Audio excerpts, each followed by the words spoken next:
Good morning, students. This is Vijay Lakshmi here, your business studies teacher. Nowadays we are doing topic motivation. Under motivation we have already done meaning, features and Maslow's theory. Today we will discuss monetary and non-monetary incentives. Now first of all, monetary or financial incentives. So all incentives which are in cash form or which can be evaluated in terms of money are termed as monetary or financial incentives. For example, rent-free accommodation, house rent allowance, etc. Monetary incentives are used to satisfy physiological and safety needs of human beings. Workers, lower levels management employees are attracted towards these incentives. Various types of monetary incentives are, first one is pay and allowances. Under pay and allowances, first of all, basic salary is there. Suppose basic salary of any employee is rupees 25,000 and there are various allowances also given to the employees. For example, dearness allowance, house rent allowance, city compensatory allowance, medical allowance, etc. Next one is productivity linked wage incentives. According to this incentive, increase in salary of the employee is in direct proportion to increase in productivity of the organization. For example, there is increase in 15% business of the business enterprise, so there will be increase in salary of employees at the rate of 15%. Next type of monetary incentive is bonus. Bonus can be in term of cash as well as kind. It is given by the employer to employees for rewarding them for providing good services. For example, cash reward, sending employees to foreign trip, giving shares of the company, etc. Next one is profit sharing. Now, the running of any business successfully depends upon two factors. First is employers and second one is employees. Employees have resources as well as ideas, and employees, they have efforts, so they have capability to turn the dreams of employers into reality.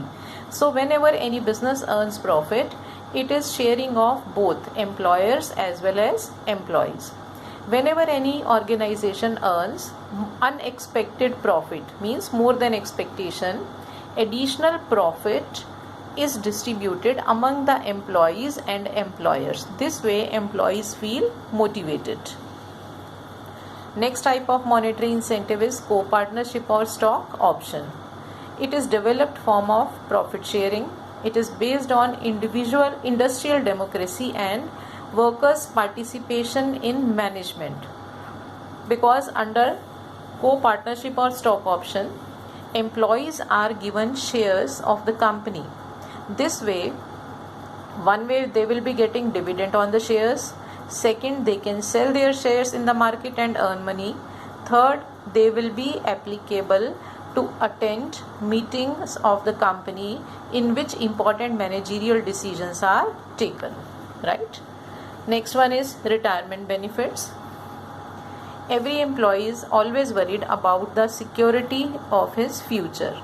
When organizations, they offer them retirement benefits like provident fund, gratuity, pension, etc., they feel motivated.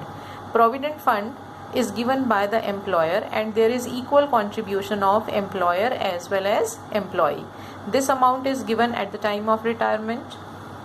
Other one is gratuity. Gratuity is given by employer only for rendering services in the organization for so many years. Sorry. And pension is given on monthly basis after retirement. If all such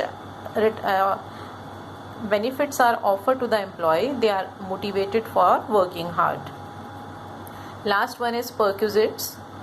Various types of facilities are given to the employee free from the organization. For example, rent-free accommodation, service of a servant, facility of car, telephone, driver, etc. All these are perquisites. Means if these facilities are not given by the organization, the employee, he has to incur expenses himself for getting all such services. That's why these are termed as monetary incentives. So all these are various monetary incentives offered by the organization with which employees feel motivated. I hope all this is clear to you. Thank you, children. Stay safe, stay healthy. Thank you very much.